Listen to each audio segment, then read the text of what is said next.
Hello and welcome to episode 2 of View from the Sideline podcast. I'm Chris and Rich is here as always. Hi Chris, I'm coming to you this week from Lille. The podcast is reaching its arm across Europe already and it's only episode 2. So I'm an hour ahead of you. So just to start off, I just wanted to say a big thanks to everyone who listened to last week's podcast. We managed to get just under 150 views on YouTube. So a big thanks to everyone else who liked, shared, followed and subscribed over our social networks. And Rich is going to go through what's happening this week. Yeah, so this week it's Chris's turn to do the weekly teaser. I'm pretty sure my answer won't be Neil Warnock pole vaulting, but we'll wait and see what the question is.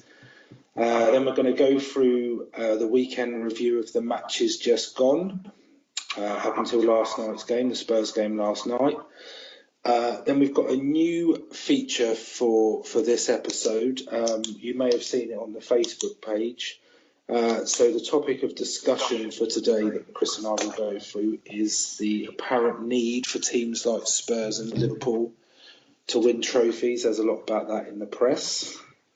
Our weekly prediction comes back this week. We're not going to go through all the details. They have been posted on Facebook and they are on Twitter as well. The guest predictor this week is my brother Chris. So that should be mildly competitive. And then after that, we'll just summarise episode 2. Just reiterate the ways you can get in touch and see what we're doing next week. Okay, so this week's weekly teaser for you, Rich. I'm going to write this down, Chris. So, the teaser is: which player has won the FA Cup at Old Wembley, New Wembley, and the Millennium Stadium? Yeah, that's a good one. So you're going to have to think back a little bit there. FA Cup, yeah? Yeah, so it's the FA Cup, Old, New Wembley, and the Millennium Stadium. Okay, leave that with me, and I'll come back to you. So we will come back to the reveal of the teaser towards the end of the podcast, and we'll go through this weekend's games. So, Rich, do you want to kick off? Yeah, I think there's only one place to start, Chris, to be honest with you, and that's last night's game at Old Trafford, where Spurs got a 3-0 win against a supposedly under par Man United side. I've got to be honest, I watched the game and I would say it's probably the best Spurs performance I've seen since we turned your boys over at the Bridge last year.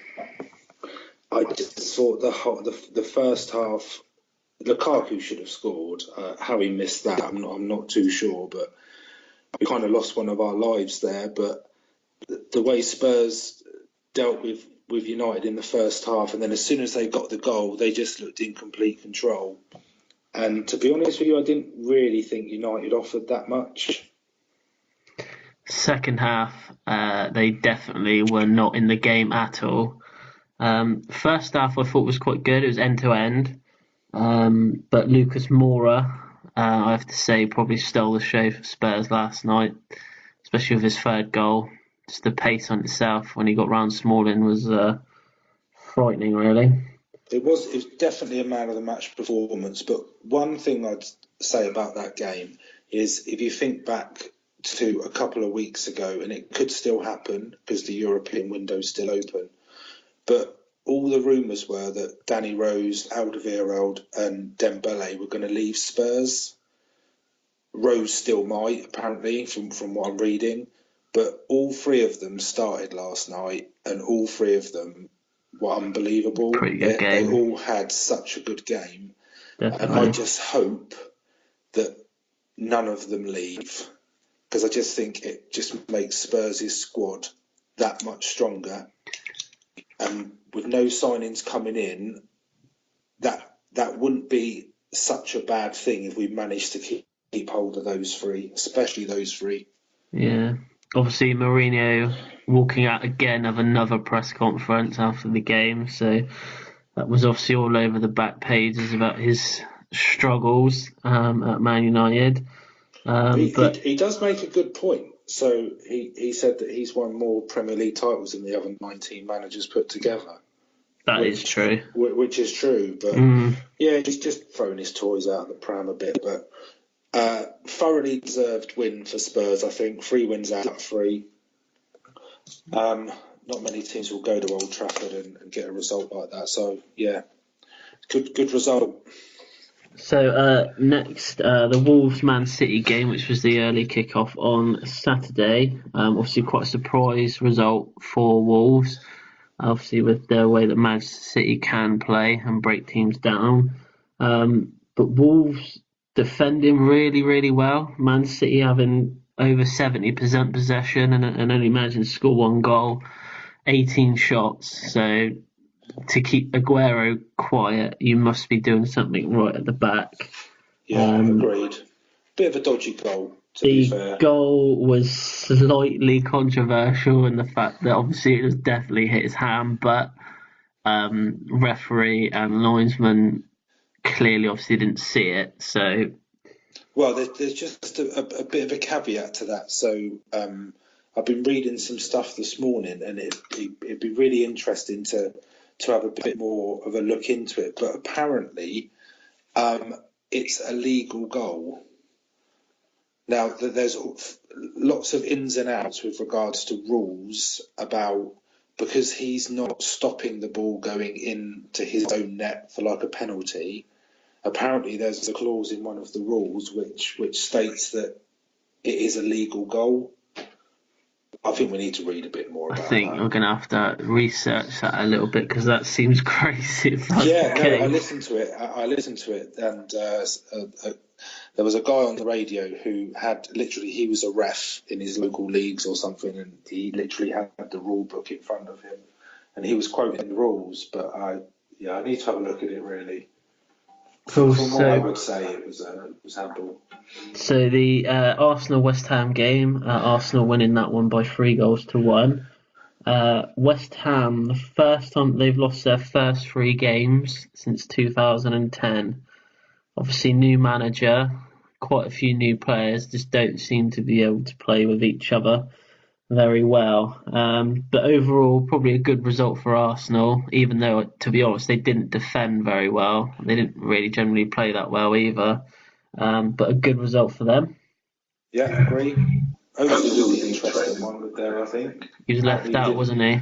Yeah, apparently he didn't play because of illness, but I'm not sure whether that's true. I've heard that there was something to do with a training ground bust up between him and the new manager. Watch this space on that one, I think. Bournemouth and Everton 2-2. Obviously, a lot of talking points in this one. Obviously, the first one is Richarlison, obviously having a very good start of the season, and then letting his team down slightly by obviously going head to head with one of the Bournemouth players. Yeah, I think that's a definite sending off, though. Yeah. But the most frustrating thing, because I see today he's been called up to the Brazil squad. Yeah. And it's just, like you say, he's had such a good start to the season, but it's just such a stupid thing to do. You just can't do that. You almost know that he knows as soon as he's done it that he's going to get a red card for it. And not only is it sort of, it affects that match, but then obviously he's suspended for 3 games for a straight red. And it's just so unnecessary. And like you said, especially because he's had such a good start to the season. Yeah. But for me, it's in complete contrast for the Bournemouth one. I don't see how that was a red card. So this is where Walcott got through on goal, didn't he? And yeah. It was Smith, wasn't it? He was chasing him. Yeah, but is the referee taking into account Walcott's pace in this? That he knows that he probably will get away from him, or possibly. But yeah, you've got 2 defenders. Yeah, Walcott's quick, but you've got 2 defenders coming in as well on sort of the angle of the D of the penalty area, and it almost looks as though they're just going to cut him off. Yeah, he's quick, but I'm not convinced that's a clear goal scoring opportunity. So I would say it's a bit harsh, that No. one. I would have said a yellow would have been fine. Good game all round though, 2-2. Huddersfield Cardiff, unfortunately, not a great deal from this game other than the red card. A definite red and a yeah. good point for Cardiff. That's my summary. Yeah. Let's No move goals on. against Cardiff, but another draw against two teams that we've picked to go down as well. So Yeah, I would say it's definitely a better point for Cardiff than it is for Huddersfield, that one. Saints Leicester, 2-1 to Leicester in that one. Another red card in this one. Obviously when it was 1-1. So he's obviously already been booked, and then he's decided to run into the box, and to me it was a clear dive. I've seen loads of replays on this as well, and it's so bad. It was awfully bad. It was Neymar-esque, I would say. It's so disappointing. It's so disappointing to see a professional footballer do that, especially when he's already on a yellow. How in his mind? Why is it not in his mind that he's already been booked? I do not know. And obviously, the goal at the end, Harry Maguire's goal, not a goal that you normally see from a defender. No, but I've got to say, this is one that I picked this one in the predictions too. Yeah, so I've got to throw that in there. Just add that one in. Liverpool Brighton, 1-0 to Liverpool. Again, not really too much to take away from this game, other than that Liverpool still have not conceded a goal in the Premier League. And obviously Brighton coming back. A 1-0 defeat at Anfield is probably not, to them, isn't going to matter too much. It's not that bad a result for Brighton, really, but it was very routine. I don't think Liverpool ever looked that much in danger. That they got a goal, and that was kind of it, really. I probably expected it to be 3 or 4, but they won another clean sheet, like you say. I think Brighton would be quite glad to get United and Liverpool out of the way. So Watford Palace, another 3 points for Watford. It's 3 out of 3 for them as well. Pretty routine for Watford. It wasn't an real entertaining game. Obviously there was a good goal. Well, I thought Capu was lucky not to get sent off. I think his challenge was a bit. It was a bit nasty. I think he left it in. He definitely left it in there. I think it was Zaha, yeah. Yeah, I think it was just a bit. I think he was a bit lucky to stay on there. But that's a close game. I think it's two teams that will do all right this year. Yeah. But my thought on that one, Chris, and I'm going to throw a fact in now for you, an early fact. Here we go. That Zaha is now Crystal Palace's top Premier League scorer of all time, and I'm not totally sure who he's up against in that sort of competition. They don't score that many goals, do they? Because apart from the guy who takes their penalties and Benteke, when he used to score, I'm not too sure who he's up against. But I look at Palace's team sheet and I do wonder what would happen if Zaha didn't play play for them, or if they'd sold him. I think they'd struggle. He got another goal in that game, but yeah, that's my only thing. But Watford are looking good, 3 out of 3. 3 out of 3. Yeah. So Fulham, 4-2 winners against Burnley. A good win for Fulham. A few things from this one. Obviously, with Burnley being in the Europa League, is that affecting them? Obviously, they're not used to be playing maybe 2 matches a week. Could be partly down to it. And Joe Hart in goal. He's under a lot of criticism the past seasons, and he's not really having a great start to this season either. But you say that, but didn't he in his first 3 games have 3 clean sheets in a row? 2 of them were in the Europa League, I think, and then they played Saints first game of the season. But he had 3 clean sheets in a row. So I mean, Burnley, they've got 3 England international goalkeepers. That's what I was going to say. What's up with is the guy that went to the World Cup? Is he injured or yeah, I think he is. Cause I think Heaton's on the bench. So yeah, I think he may be, but okay. But yeah, I'm not sure. But I do agree with you. I think that the Europa League for Burnley, I think, to be honest, I don't think it's going to be a massive upset if they go out. They're 3-1 down from the first leg. Yeah. It's not going to be the end of the world. But from a Fulham perspective, Mitrovic scored against Spurs last week, and 2 this week. I like him. I think he's a good player. Good player, isn't he? I'm surprised Newcastle let him go, to be honest, but he'll do well there. Although I've tipped them to go down. Speaking of Newcastle, the last game to review is the Newcastle-Chelsea game. A good 3 points for Chelsea. Not a great game. It was very one-sided towards Chelsea. Newcastle were very defensive. I think Chelsea had something like 81% possession. It was ridiculous, the amount of possession. Something silly like that. But obviously, the penalty from Alonso, I think this is one that some will say it's probably not a penalty, some will say it is. For me, he's gone in behind. And for me, I think he got the ball. He's won the ball, but he's gone through the player as well. For me, I think it's one of those. If your team gets it, it's a stonewall penalty. If they don't, it's the worst decision ever. The build up to the Newcastle goal, there was a suspected elbow from their defender on Giroud. I don't know if you've seen this, but it definitely looks like that he elbows Giroud. Obviously, players on this score a goal. But I just think Giroud needs to man up, to be honest. I'm not bitter about it, but I don't think that should have been a goal. So anyway, that was the weekend review.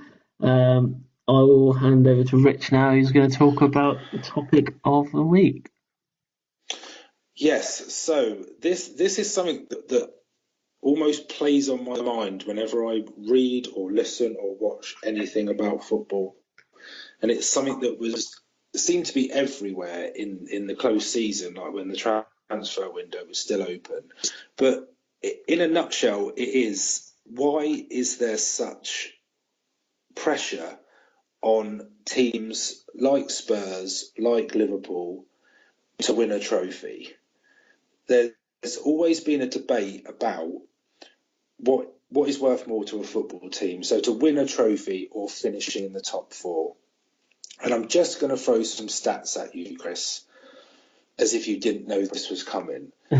So just to use Spurs as an example, right? So Pochettino has the second highest win percentage of any Spurs manager. Okay, the only person that's got a better win percentage than him is Frank Brettel, who was the Spurs manager in 1898. And was manager for 63 games. So to me, that speaks volumes. So he's got a win percentage of just under 56% from 211 games. Okay. So just digest that stat for a moment. Yes, but and then go on. Yeah.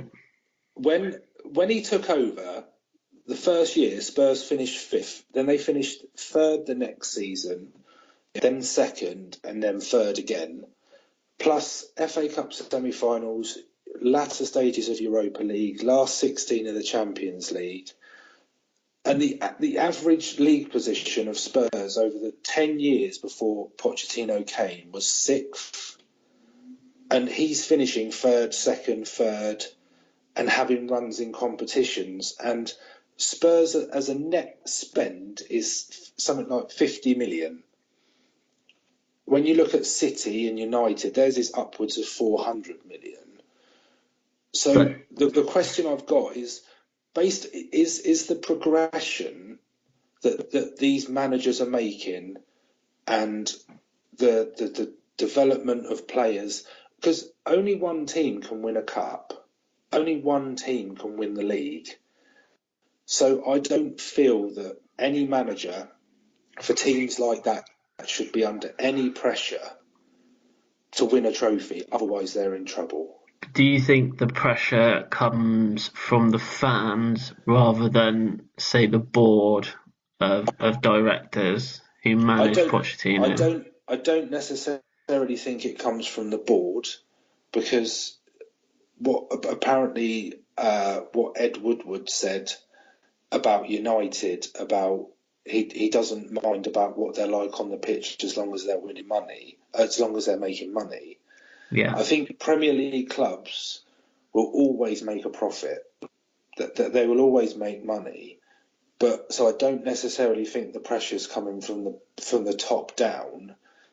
And as a Spurs fan, I'm just enjoying Spurs being competitive and not being 1-0 up with 10 minutes to go and But losing 2-1. but If surely, as a fan, you would want them to win something, because I've Of got course here I that the do. Of last course the I last do. thing that they won was in 2008, and that was a League Yeah. Cup.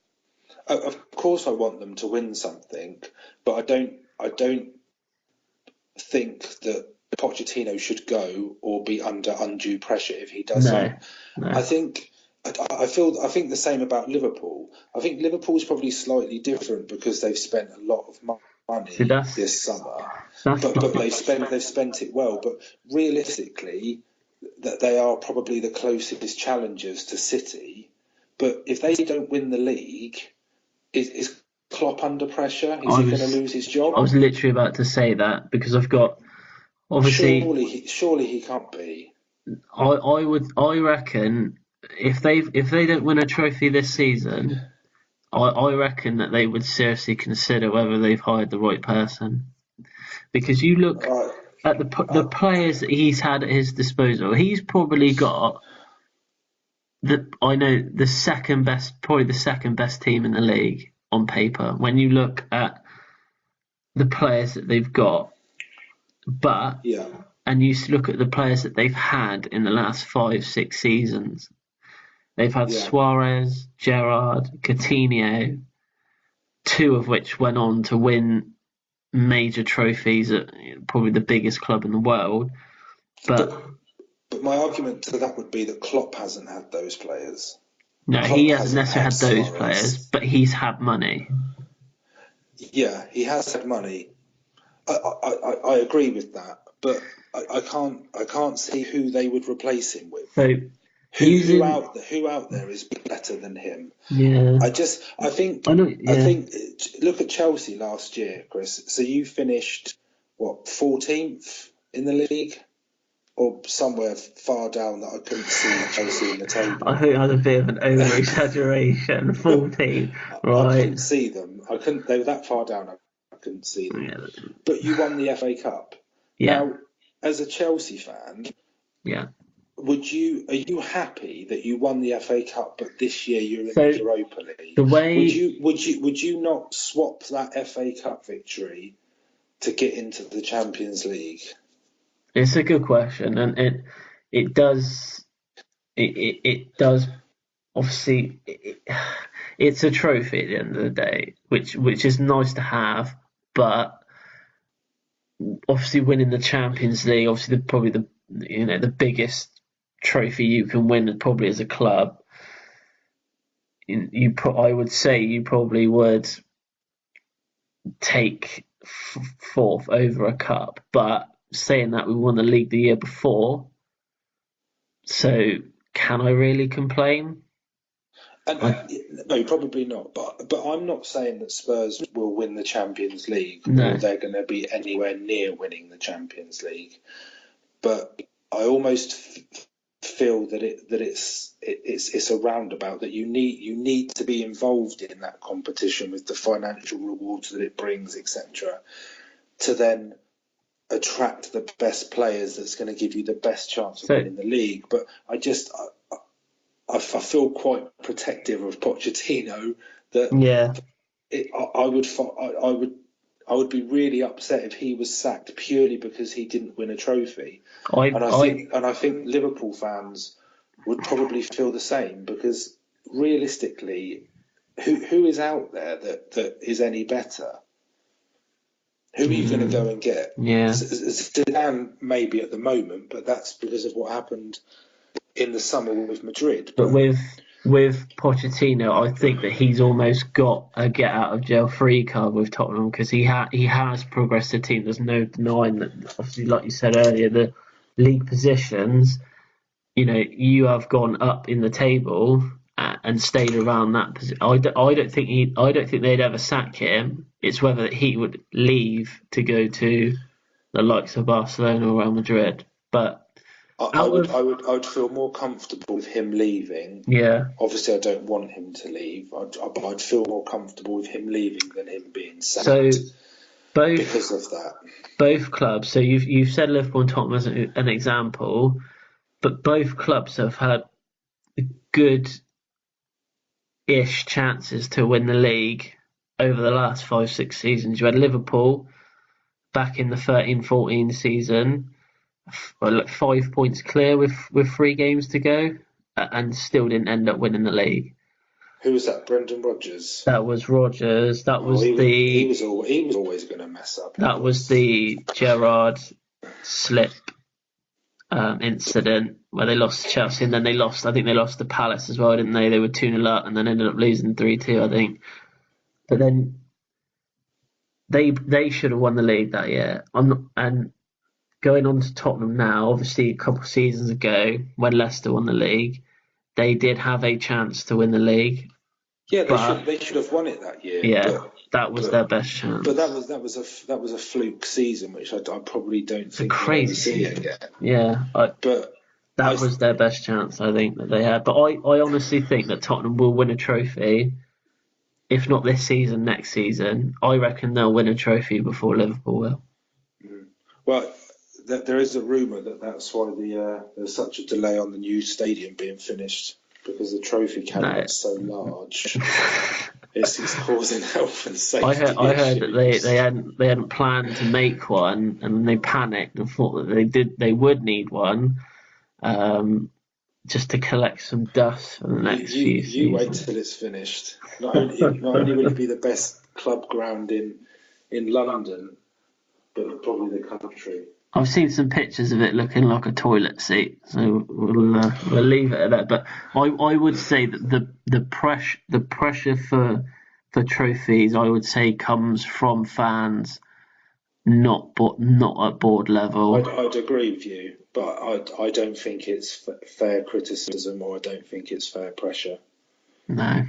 But it's something that I think everybody's going to have their own views on it, because, like you say, if it's coming from fans, there'll be fans out there that completely disagree with what I'm saying or what you're saying. So if anyone's got any views on it, you can just drop us a line on Twitter or Facebook or via email, and it'd be interesting to get another view on that topic. But yeah. That was mine for this week, Chris, because it's something that I just feel I needed to get off my chest.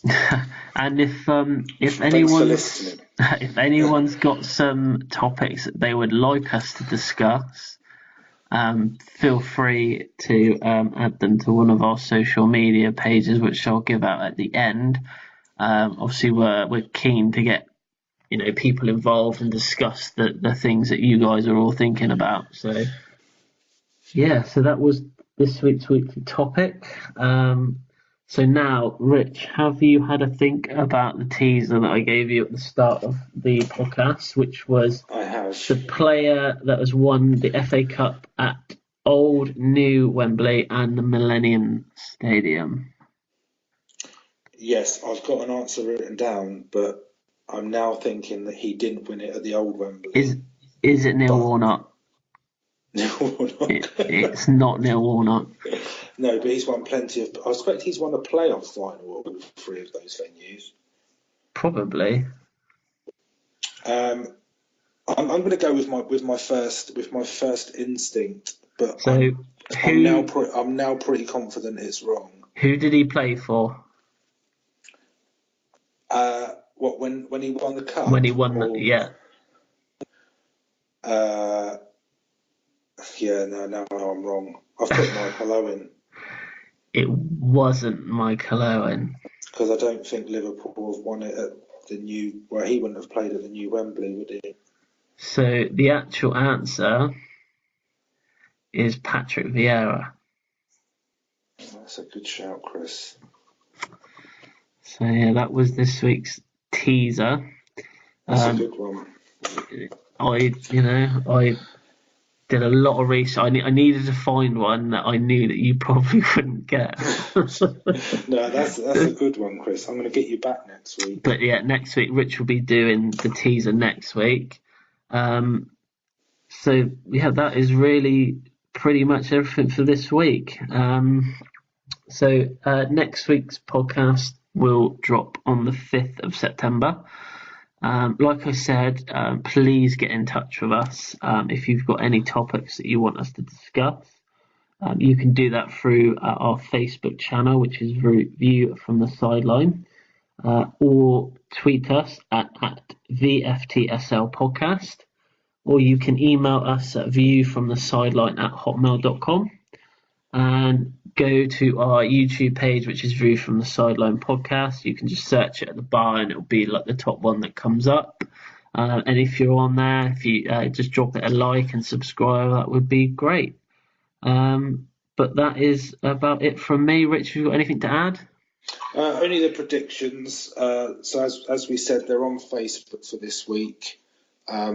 I think my brother would get upset if I didn't mention him. So yeah, so he's our guest predictor this week. But again, to echo what Chris said, if anyone's interested in getting involved in the predictions, just drop us a line and we can get you involved. Obviously, the first round last week with Lewis, so the scores for that one are on Facebook and Twitter as well. So yeah, just keep an eye out. Cool. Well, that is everything then. So hopefully you'll all be listening to this podcast, and I will see you next week.